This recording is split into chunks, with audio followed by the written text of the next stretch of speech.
Oh, looky. Quack, quack, quack, quack. Corner crack with the smile. Grab a glass, stangy. Do your bit. Smoke a little. Quack. Welcome, everybody, to the Going Over podcast. It is I, your neighborhood friendly coach, trainer, promoter, 43-year-old professional wrestler extraordinaire, Zack Prime Time Reeb, and I'm joined alongside, oh yeah, There it baby. is. You like You that? nailed it. You nailed Nailed it. it with the Wiggler. That's the Wiggler. Spirit Fingers, my podcast partner, the 7-foot wrecking ball, Paul Isadora. Paul, what is up, my friend? Oh man, it's just I don't know. I feel like I had a good weekend, but I think you're just more thankful that you hear a lot of other things that went on this weekend, and it's one of those deals where you're just like, wow, man, like you're thankful for your health, and like for me, I've never experienced any big time injuries. Like I've never been rushed to the hospital, nothing like that. So I don't know. I just feel fortunate about that type of stuff after you kind of hear the rumblings of things that went on this weekend, and you just your thoughts and prayers go out for those people that got injured or ended up in the hospital, or whatever it may be this past weekend. So I'm just thinking about those people, and hoping they get well, and uh, also thinking about those people that were involved, right? Um, you know, it sucks to think like if you were the person that injured someone, and I remember one time wrestling Corey Dayton, and him like hit me with a crossbody from the top to the outside or something like that, and he had a shoulder injury, so didn't quite extend his arm all the way out, so he ended up hitting me in the eye with his elbow, and giving me some stitches. And I just remember afterwards just like how he was, so apologetic, and let me know what it costs for stitches, and I'll pay you back type of thing. So I feel like I've never been in the situation of hurting someone, so I don't really know what that's like. With the exception of pushing you backwards off the top rope, and Never hurt no one, did ya? Never sent someone into a terrible concussion, have you? Prayers first off, sending prayers out, especially through my recovery. I'm I meditate every morning and I pray every morning. I sent him a message too, and I prayed for Sir Samurai Joshua Littell. I asked him how he was doing. He told me he's going stir crazy in the hospital, and I said, hey man, I know we don't. When we have talked in the past, when we see each other at shows, we're always good to each other. And we've been in Vegas a few times, and we always have a good laugh. We always joke about stand-up comedy and talk about the wrestling industry. And like I said, man, what really bothered me was here's this guy who, no matter what you think about him or anything, he loves his wrestling company. This was their 25th anniversary show. I know, man, because I did 25 years last year. And I mean, this happens to him.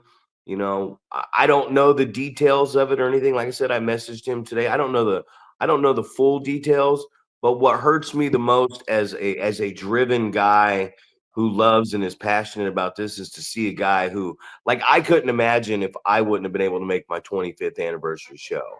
So I know he puts a lot of hard work into his product, and he loves professional wrestling at the end of the day, and I respect the hell out of that. So for him, speedy recovery. For like Avon Erie and El Flaco Loco, guys like this, man, great people. Injuries do happen. You were talking about on the other end of the coin. I remember when I shattered my tailbone, and Cafu, Cafu Santos Victor didn't catch me, man, and he's a great guy. I love him to death, man. We've had a lot of great times over the years in the business, but he was really bothered by that too, that he didn't catch me, and I had to, hey, it's okay, man. You didn't catch me. You could have caught me. It didn't. You know what I mean? Like it was completely. I would say it was completely his fault, but it's not. It's not completely his fault because I'm the one who decided to dive out, and I'm the one who just when we go to the top rope, that's why they call it high risk. When we dive out of the ring and trust somebody to catch us, at most, what we seem to be getting nowadays is a deflection. You know what I mean? I'll deflect you. I'll let you. I'll slow you down and knock you this way or something like that. But I don't mean to laugh at that point right there, which sounded kind of fucked up. I was like, shattered my tailbone. This guy almost, but seriously, to Josh, speedy recovery, man. That had to have been hard to miss such a big show with all the years and the hard work that you put into something that you're so passionate about, and that hurt me right there for another guy who's very passionate. And I don't know. Like I said, I can't talk about the injuries that I saw all over my news feed this weekend because I don't actually know what happened on some of them. Some of them sounded confusing. So, what's your take on Yeah, I mean, being it on the is. other side? Right. It's definitely confusing. It sucks to hear anyone getting hurt. Um, and you just hope that it's not a product of going, hey, this is the big show, so I have to take more risk. I remember you and I were talking about Scoot a couple years ago. Diving out and hurting himself, and I think that was at an anniversary show as well, right? Diving out of the ring and getting hurt, and it's just like, you know, and I just hope that that's not what it is. I hope it's not like, hey, this is the big show, so I think I have to take more risk. Um, Versus just telling a really compelling story, or we talk so much about how you lead up into something, like the reason that we do certain matches, right? We do certain matches because there's some sort of build into it, right?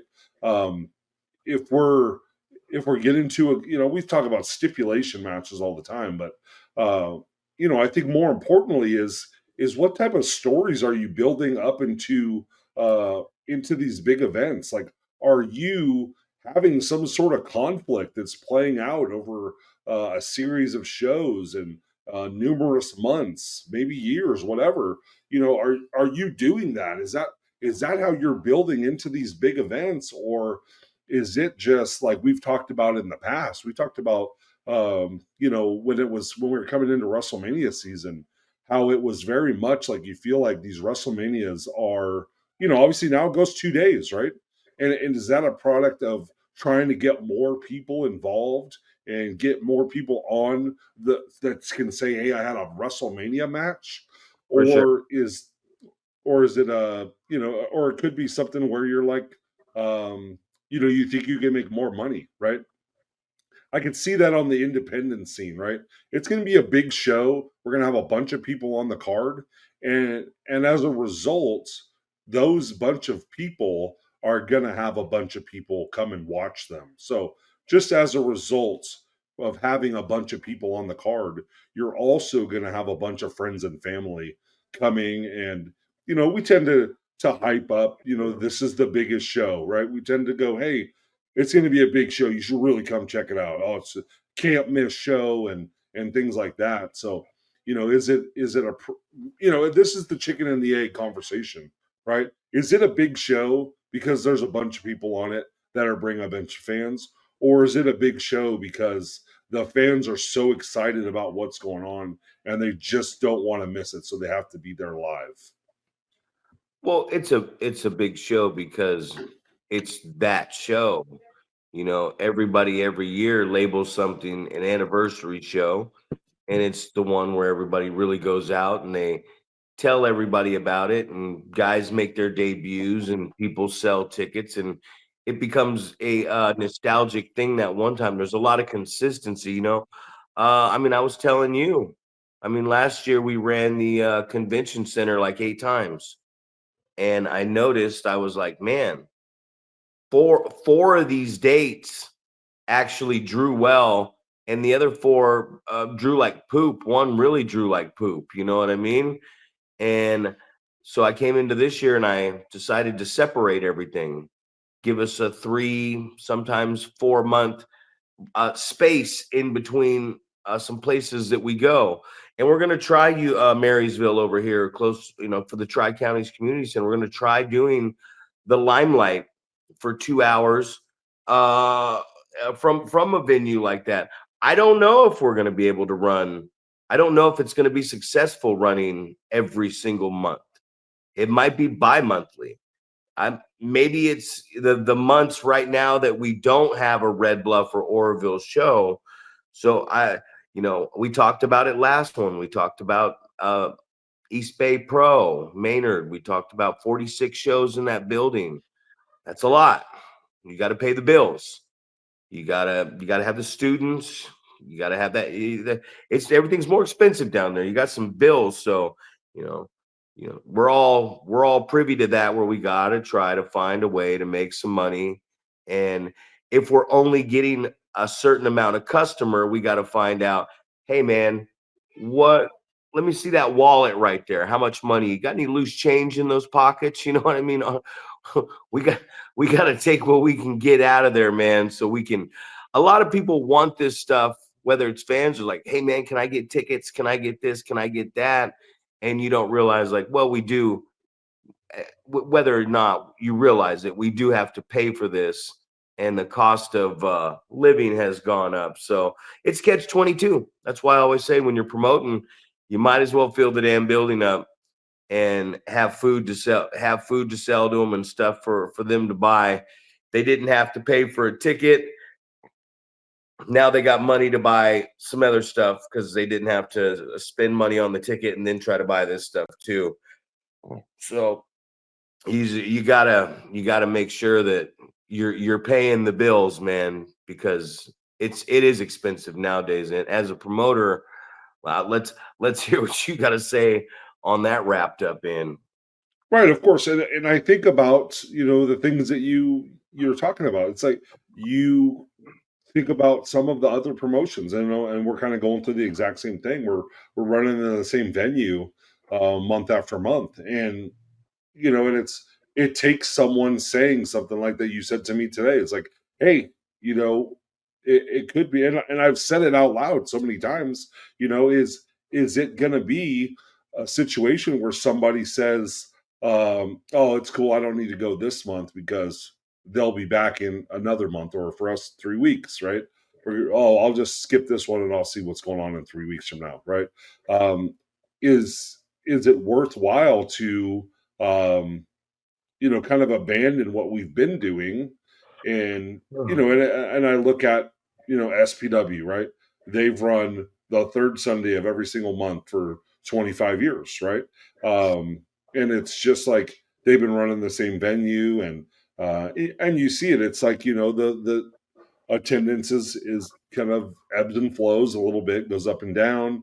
You know, sometimes there's a lot of people in the building, some there's none.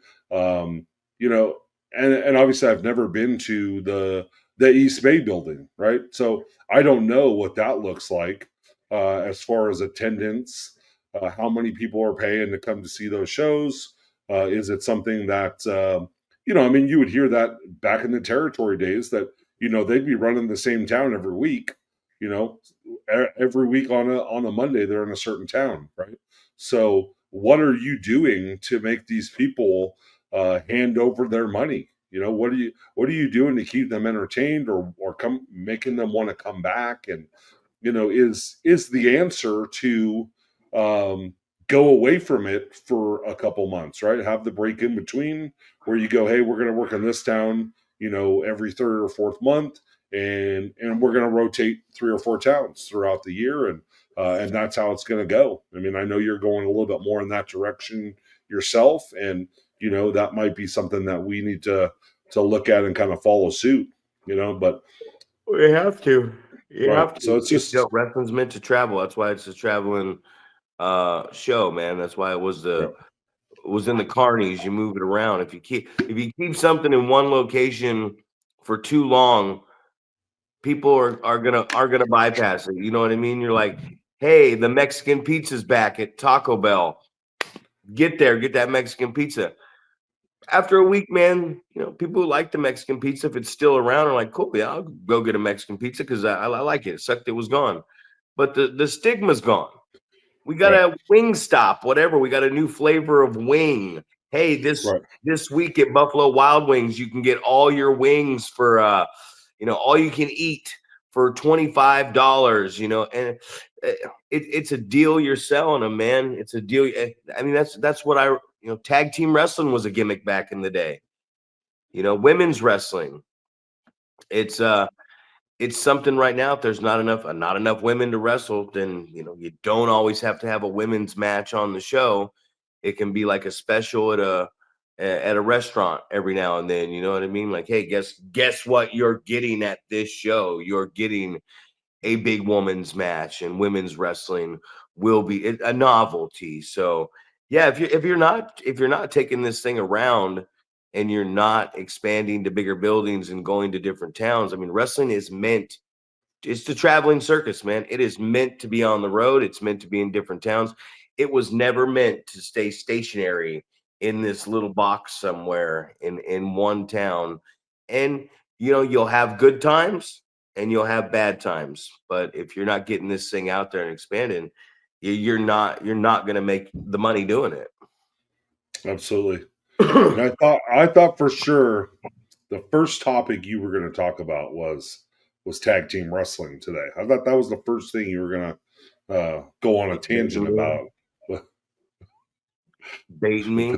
Potentially, yeah, potentially. So no, but I feel like this weekend, I told you numerous times, like I felt like, you know, despite the small attendance for us, I felt like the show as a whole, especially the last half of the show, I was super pleased with. Right, so I talked about this the last episode where we were having a rumble, right, and it's a really good opportunity to get some other guys on the card that you wouldn't normally have on the card, right? And in this case, it was trying to get some newer guys, people that have never been here before, get them on the card, kind of see how the fans react, and it's opportunity to build into different things in the future. So I know that we had a couple. We had Manny Roa, right, come out and got quite a reaction, where you go, oh shit, we can do something with that. Where you go, yeah, well, let's use that guy again because a great reaction, right? And I feel like that's kind of the same reason that we like Jerry Gigolo, right? He comes out. There's a good reaction. The women in the audience generally are a bit smitten by him. Gives them a lot of attention. Makes them want to come back and and do it again. I'm gonna let you keep going, but are you working the product right now? Are you being the women are smitten with Jerry Gigolo coming out the curtain? I Well, smelt it. I smelt the snail trails all over the Christian Center on the basketball court. I was roughing out there. It was flowing uh, right now. exactly. Yeah. So, and then we had some new guys, man. And Aiden Andrews, right? Well, that was the guy that came despite some of the other guys from the same area not making it. So, and then super impressed with him. I just remember after the show, some of the other guys going, "Hey, what you think about that one kid?" And I say, "Oh, I liked him. He was doing a pretty good job. I enjoyed watching him and reactions that he was getting, and they're talking about stiffness. And I was like, yeah, that's also known as believability. You know, it's believable that he's kicking the shit out of someone, right? And I think that that's been our biggest thing that we've talked about Travis Alexander, the believability, right? It looks like he's kicking the shit out of people because he lays his stuff in, right? It's for the most part, it looks really safe. I mean, you said you were in a rumble with him yourself, and things were great, and you never know in certain cases, is it because you don't want to stiff a Zack Reeb, or you don't want to stiff somebody that's more senior, um, and people think that you're an unsafe worker, or is it the fact that they just make their shit look really good, and it looks like they're killing people, but they're not, and then obviously the second is what you're really hoping for. So I feel like so many positives came out of that show, but also a few negatives. I feel like there was the tag match that you loved to talk about for multiple hours. I think that was a fun one to listen to you talk about. And Well, one thing is, I'd love to see Aiden Andrews and Travis Alexander team up or have a match, because sure. that it is believability, and a lot of times you either got that or you don't got that. So those two guys, man, keep an eye out on. And I said that when he came into prospects, he was the guy with the ha ha ha ha ha. He had the kind of like the Neidhart laugh, man. He reminds me of like a southpaw Vince DeMarco. I told you one time, and you know what I think of Travis Alexander, man. I think that guy's just great student of the game, very humble. He's very serious about what he does, and I love that dude, man. Yeah, tag, man. I was one thing that baffles me is the lack of the understanding of a few things in wrestling, and it really shows everybody's, not just the people in the match, but everybody's inexperience. And like I'm telling guys, like, all right, so if I'm locking up with the baby face and they're chanting for the baby face at the start of the match, I'm gonna let the baby face throw me off or do something right there to get up on me so I can kick my feet around, or he's gotta, that is out wrestling. This business, it's so confusing because we talk about, like, you're shining at the start, you gotta out wrestle them. They're like, I've got to physically I've got to break him down with an amateur move, and I got to fucking hit him with a half Nelson roll up. And no, you don't. Just out wrestle him. And what out wrestle? You got to outshine him, which means that if he brings you back to the turnbuckle and he breaks off and he goes to swing and you block it, and you punch him with one, that's out wrestling the guy too, right there. You're just getting the better of him. No matter what, he gets a hammerlock, you counter back the hammerlock. He goes to pants you, you spread your legs out and turn around and you pants him. You know what I mean? Like you counter what he's countering and you get the better of him to the point that he's got to, oh, I got to reach into my, I can't fairly do this, so I'm gonna cheat. You know what I mean? I'm gonna bend the rules, but I'm not gonna bend them in front of the official. And I saw a lot of rules being bended in front of me. Oh God, excuse me. That was a bad one. And the only thing I could do was look at the wrestler and say, hey, if this happens again, I'm warning you right here, right now, I'll disqualify you. And I walked over to the timekeeper and the announcer and I said, hey, I gave him his warning. If he breaks that rule again and he doesn't break it 5, it's a DQ. And I think that's missing, not think, but that's definitely missing in the contest, is the ref not just telling the wrestler, come on, but enforcing a rule and enforcing it over there. So yeah, man, that tag match really had me, because they wrestled for, literally, it said 5 minutes have elapsed in this contest, and he had not tagged in his partner yet. And he's got this fresh big partner on the outside of the apron. And I was like, dude, the tag titles changed hands at our last show in the opening contest, and they went home at the 5 minute marker.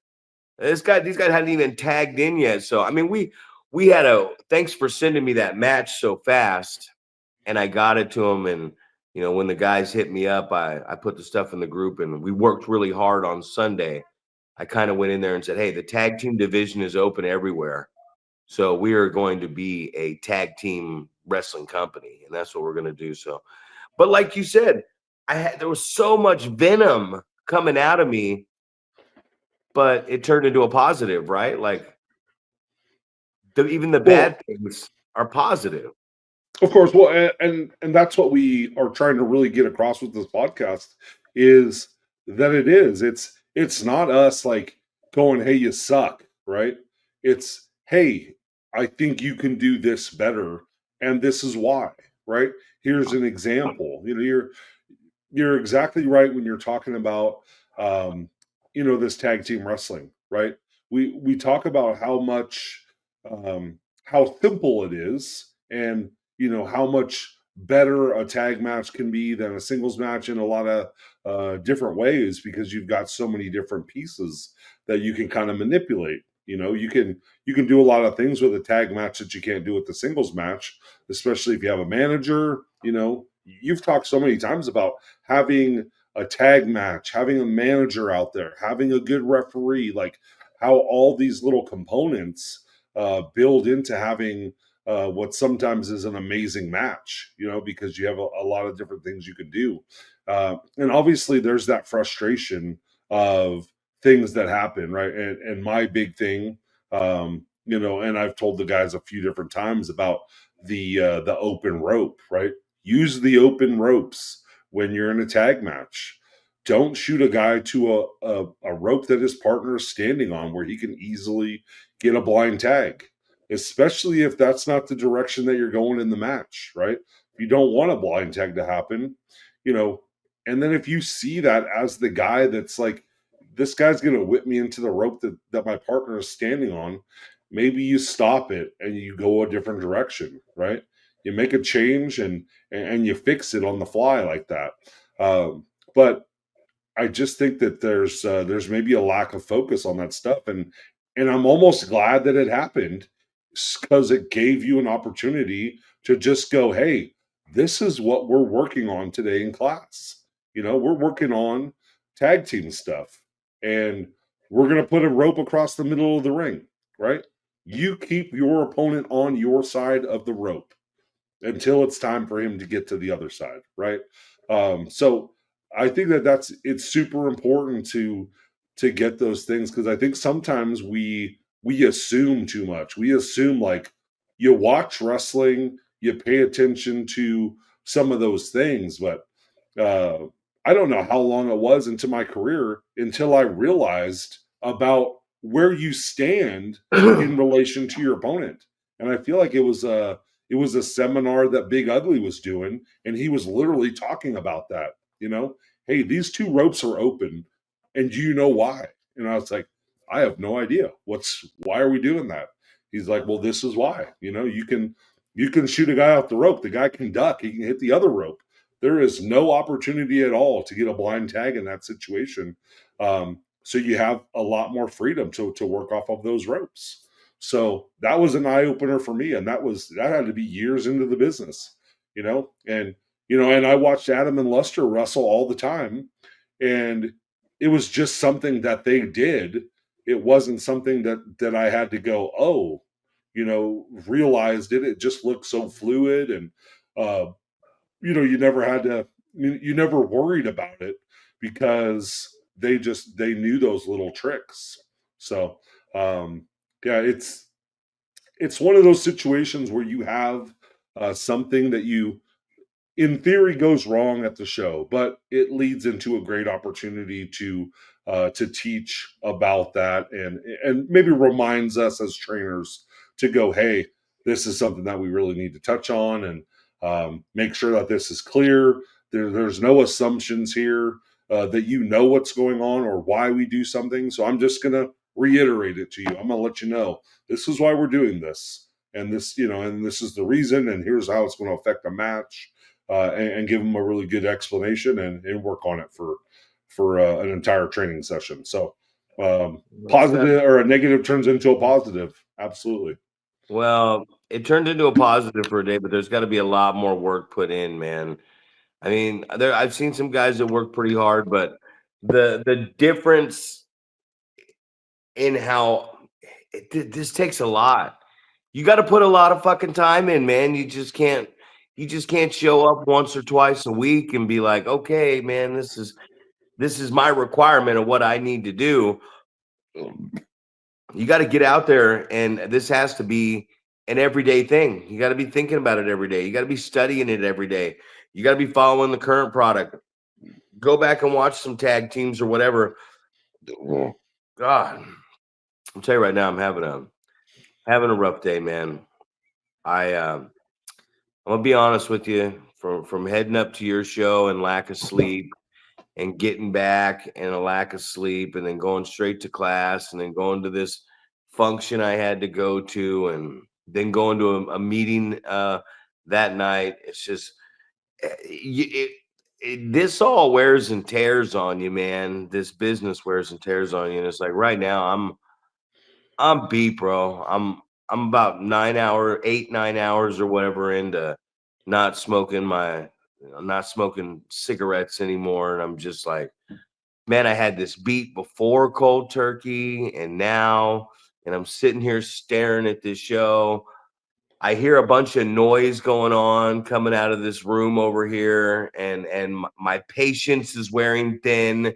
You know what I'm saying? Like everything's hitting me right now, and I'm starting to think about some of this stuff, and it's just one of those things, man. It's just one of those things right now. But yeah, consistency. I went on a little tangent right there just to let everybody know that if I seem a little out of it today, I am fucking out of it, man. And turning on that turning on that phone today, everything else. What is I'm gonna turn it over to you right now because I'm gonna go knock on this wall real quick. You let me know about the next thing we're talking about. Oh, I don't know. I was thinking about some other little things, like little things that we need to fix on. Um, Obviously we have this Rumble, right? And the things that piss me off a lot of times are lack of selling, right? And we watch so many matches where it is um, back and forth, right? Don't know who the baby face is, don't know who the heel is.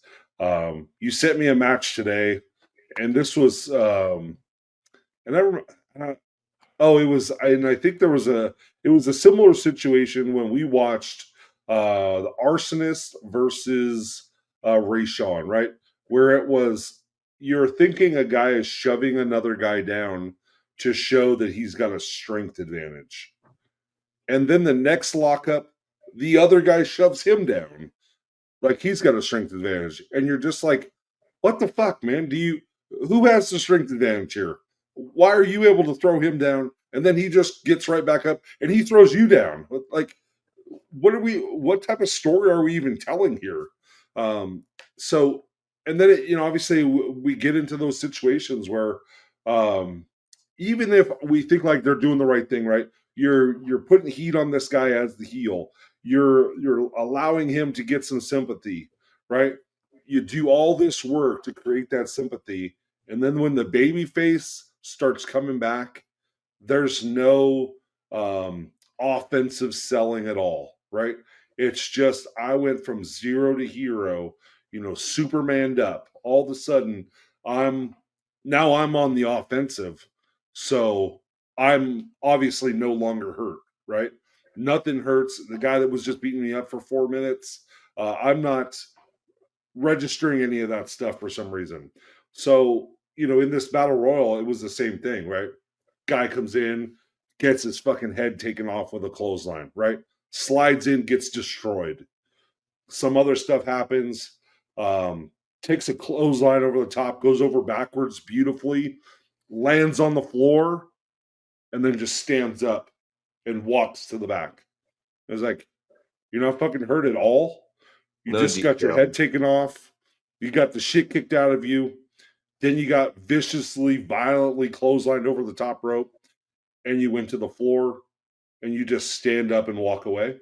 It's like, what about getting clotheslined to the floor and laying on the floor? You just got eliminated, right? Just kind of soak in maybe some of that sympathy. Lay on the floor, man.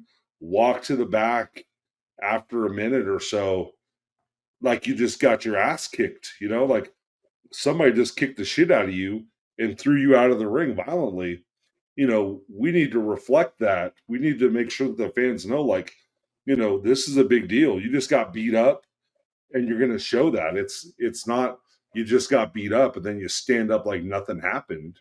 So that was one of the things that I was like, okay, eye opener for me, right? This is something that was overlooked, even though I feel like um, the training session right before that was very heavy on selling, right? You get your ass kicked, you got to sell for the guy, right? You don't want someone's shit to look weak because sell it. So, for me, that was another eye opener, something that needs to be fixed, something that needs to be harped upon a bit more. So that's definitely something that I'm going to be doing moving forward. But I don't know. I feel like that's something that never completely gets across with a lot of people. They forget that you also have to sell. Like, I don't know. Like, I just think about so many times, like, even as big as I am, whatever it is that's happened to me until the point where I start fighting back, um, is always registered within my offense, right? I'm going to punch a guy and then I'm going to register what was happening to me before and continue on like that. There's not going to be a time that I'm not registering or selling something. Um, if something happened to me at some point throughout the match, there's never a time that just the pain completely goes away. We talk about the video game energy bar. I feel like if you get the shit kicked out of you for any length of time, your energy bar is probably not getting all the way back up to 100%. So, your thoughts? No execution, man. Not enough time's put into it. The guys don't get to go out there and execute, and you have to be able to execute. So many people know how to tell you what to do. You can look shit up on the internet, man. That's what bothers me about pro wrestling today is everybody has access to find out the inner workings and then and how we talk and what we talk about and what we do. And man, I appreciate these guys that sit here and say, well, you should have done this and you should have done that. Well, you don't know these two guys could be fucking the same girl, you know what I mean? And hate each other. And we can't book this guy. And this guy canceled. This guy doesn't want to work. This guy's just doesn't show up on time. This guy wasn't here. This guy changed something in the back. You don't know. You don't know why we're doing what we're doing out there. And then you get to these training sessions and it's like, I've never seen, and this is going to sound bad, of course, but I have never seen in this business a time where so many people can not put in a consistent amount of time, but show up at the actual event ready to work and actually expect to participate. Like, that's what baffles me is like, yeah, I know I ain't been around, but hey, man, I'll go sell some tickets for you if you let me on that motherfucking show. Or, hey, I haven't been coming to train or I haven't been doing anything for the company. And you go, but I want to be on the show. I got an idea for my role. What about this? What about that? I've just never seen so much just lack of I mean, what's the word I'm looking for right there? Just when you expect entitlement, man. It's just an entitlement. Like, yeah, I pay my dues to train, even if I don't show up. So here I am because it's showtime and I've been busy in life, but I know it's show day. You probably need a little bit of help around here. So I've never seen that. There was a there's a lot of stuff that's been going on that we've been tapping into on here. And I mean, one of the big things for me has just been execution, man. I go out there and you can tell somebody something. Like you can physically tell them what you want, and they will go out there and they will not do it. I remember at the last show I told the guy, when the lights go out, get in the ring, and when they come back on, spit the spit the liquid in his face. And then the lights go out, and it was sand, and he comes just slowly walking down the ramp, gets in the ring, comes through the ropes, the lights come on, and then he spits the mist in the guy's face. And I'm thinking in my head, like, that's that is nothing what I asked you to do. I asked for the lights to go out, and when the fucking lights come on, you spit this shit in the big guy's face. And I didn't get that. And things get changed out there, right? Things get changed. People change stuff. They go, you know what? I want to do something different, or I think it would be better this way. And I sit here and I go, what would happen if you went on WWE? What would happen if you went on a major platform and they said, hey, this is what I need, and you didn't give them what they need? You wouldn't have a fucking job. You know what I mean? So I see it a lot, man. So you gotta respect the guys in the business that do what you want them, that do what you ask them to do, man. I always think of like a Boyce Legrand. I always think of a Rick Luxury. I always think of guys like that as professionals because they're always all over the place working with lesser talent, and they're getting the promoter exactly what they want. So I mean that's the big thing, and that's all that was in that tag match was they just didn't execute. They knew how to execute. They just didn't do it. They just went out Right. there. They had a good ref out there. I was out there. I was talking to them. They just kind of got out there. And that's why I say sometimes, like, a dead audience, a smaller dead audience, man, the audience makes the difference in this thing. So when you're walking out the curtain and you don't see that many people, it's disheartening to the talent. I've been on that end of it quite a lot of times.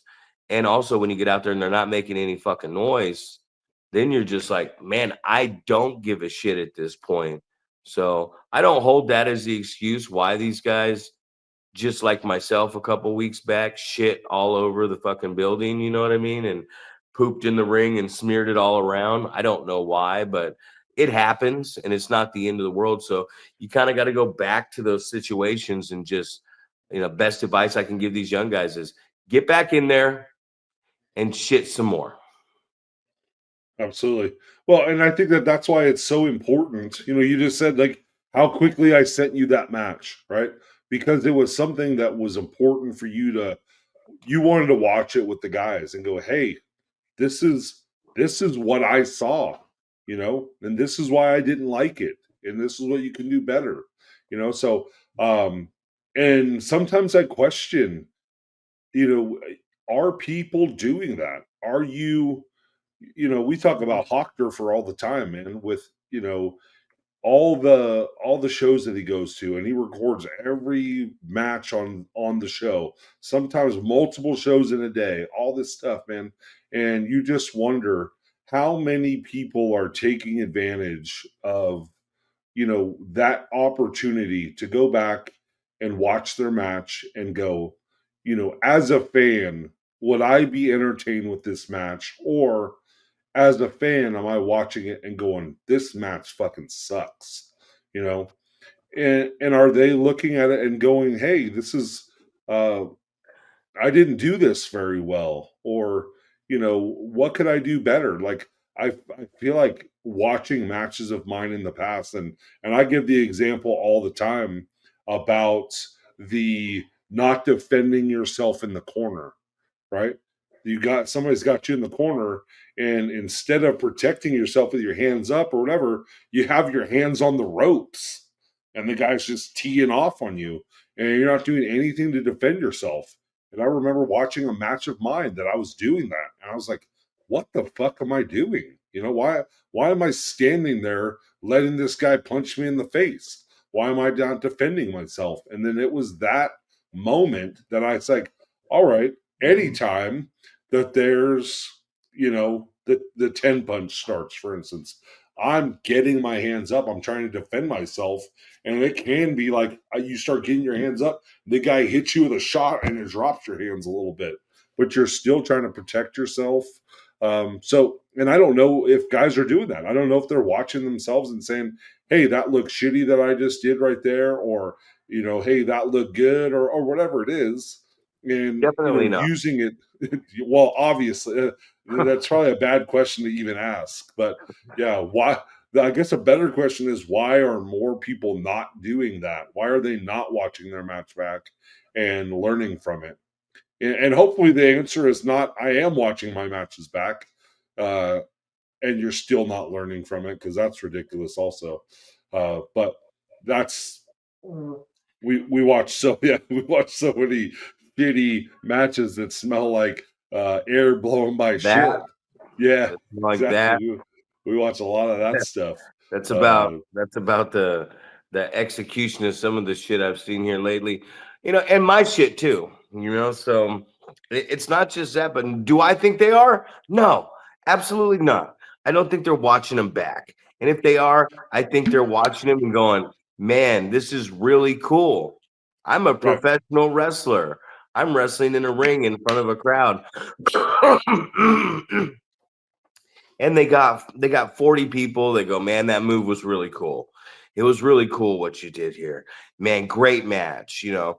But it's the same shit we hear. I've heard it for 26 years. You walk back through the curtain, and the guys you want to tell you what you're doing, Fabia, and the guys that you don't give a shit come up to you and go, man, that was really cool, dude. That was awesome. It's good job you did out there tonight, and you're still making the same little shit amount of money. You know what I mean? So it's like, was it that awesome? Because there wasn't a crowd here tonight, so I don't think I'm really doing that awesome of stuff. So you got to appreciate the guys in the business that are gonna just tell you flat out, and it's not everything. You know what I mean? You don't have to break down everything, because if you break like that tag team match, I put that video up in a private group and I broke down the entire thing because I'm like, okay, I've been working with all you guys for 2 to 3 years.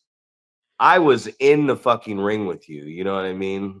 I'm in there with you. It's not like I'm watching on a monitor in the back. It's not even like I'm managing on the floor. Like I got the coolest view in town in the ring. I'm checking your guys' knees and feet and wrist tape. I'm ring the bell. Are you ready? Are you ready? Like I'm standing there with you. I'm part of this show.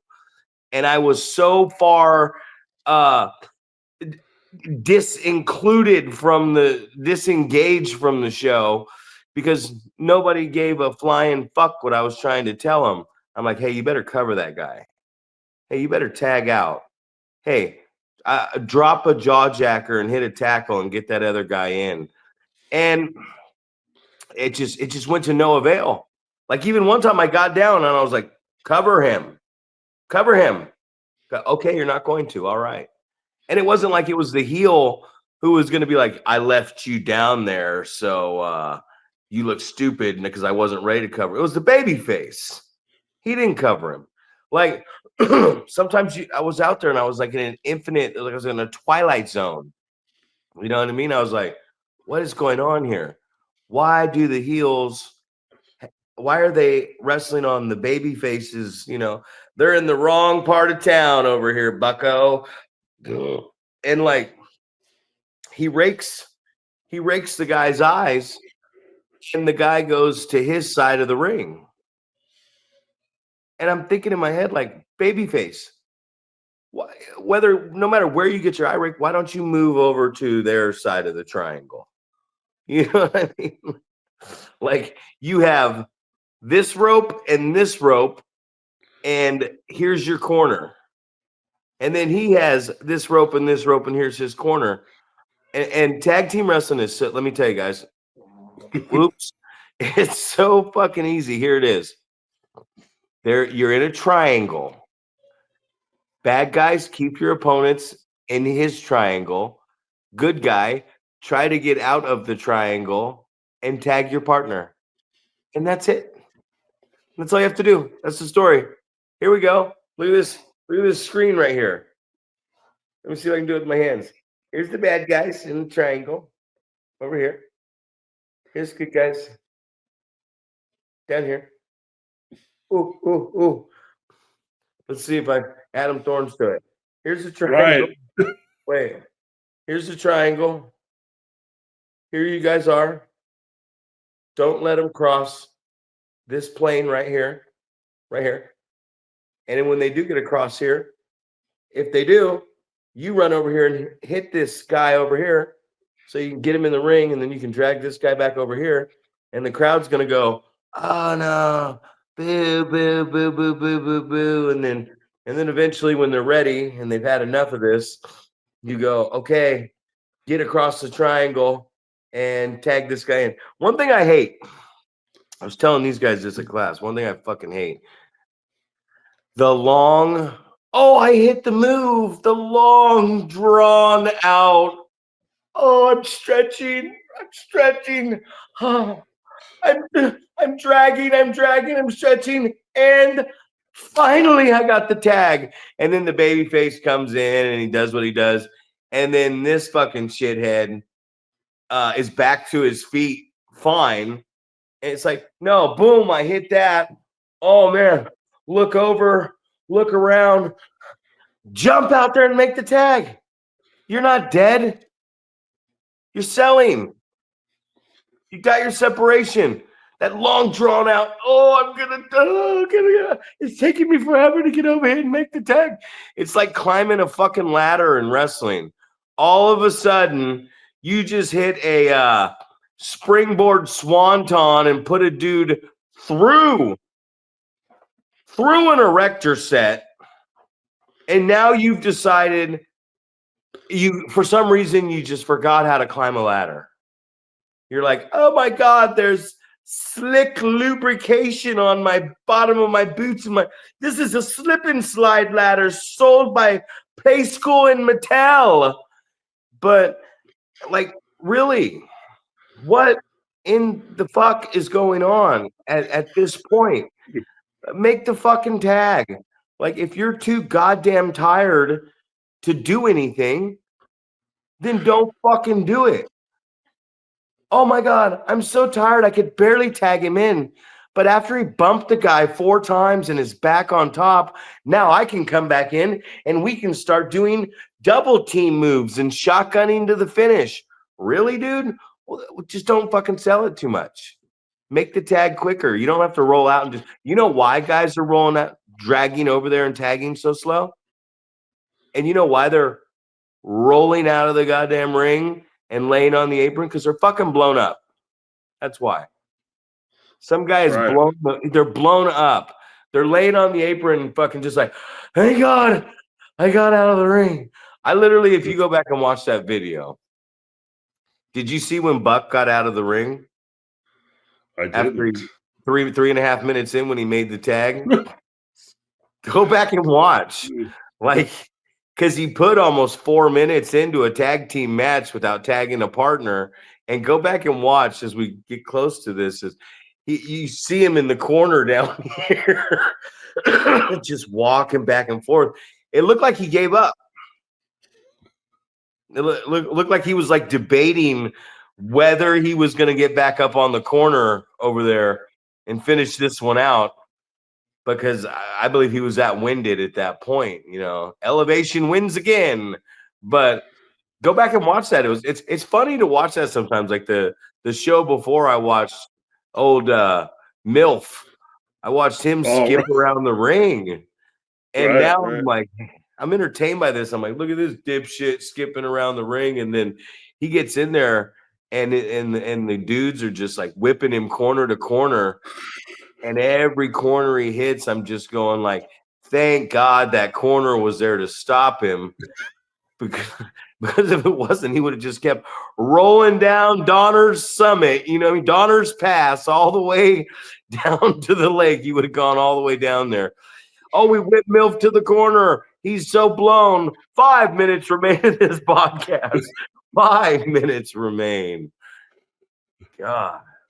Oh, that's good stuff, man. And I think it's always pretty funny, And I made that comment to a couple people, well, at the show about, hey, don't let the elevation kick your ass. And everyone always says the same thing. I'll be fine, right? But we also know that that's people are not just gonna be fine. They're gonna get in there. They're gonna think, oh, I can go at the same pace I always go at. And then all of a sudden, it's like a sucker punch. Hits you right in the suck hole.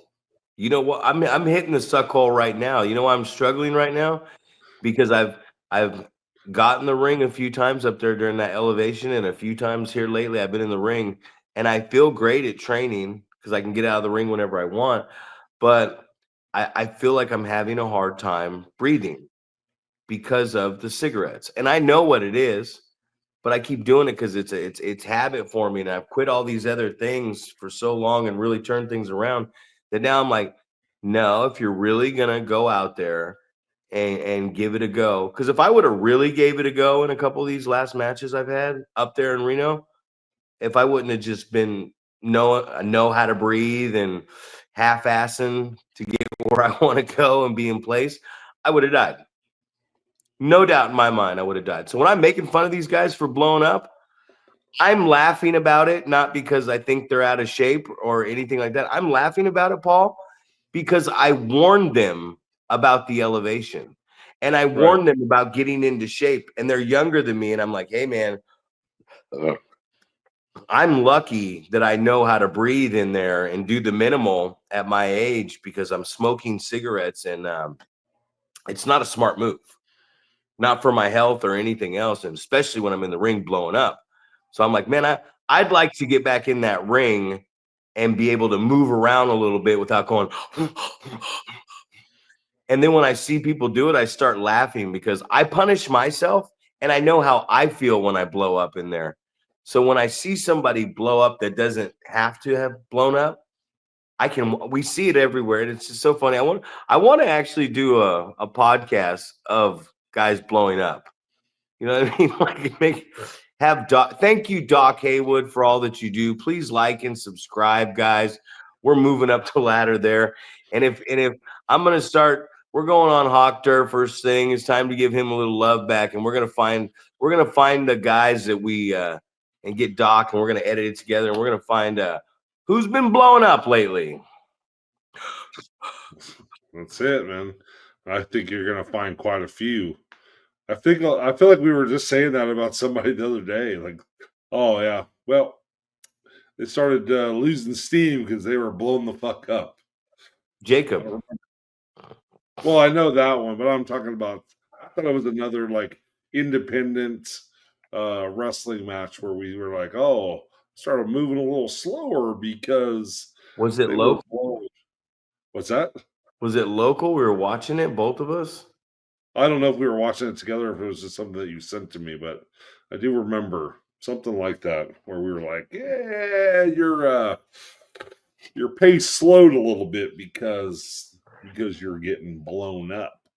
The pace thickens. That's right. Pace becomes a tortilla New York sauce. City. That's it. Yeah. So, yeah, man, it's just we started this off on kind of a low note, but I feel like we got to the point where we're smiling and laughing about some stuff.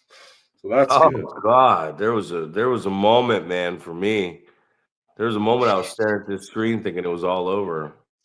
I was like,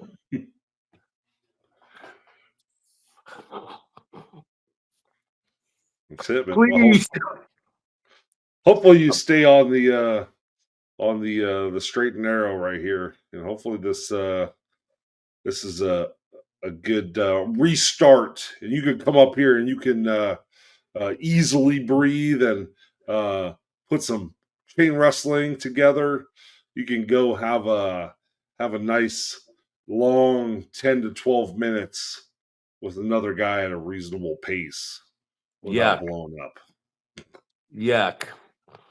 and take 5 or 6 bumps. Well, I better, because I'll tell you this. It's been a shitty 7 to 8 hours. So if I do go back and do this again, then I wasted 7, 8 hours of misery in my life for no reason. So for a 7 foot wrecking ball and Zach, I guess I'm not smoking nicotine anymore, Reeb. We're going over.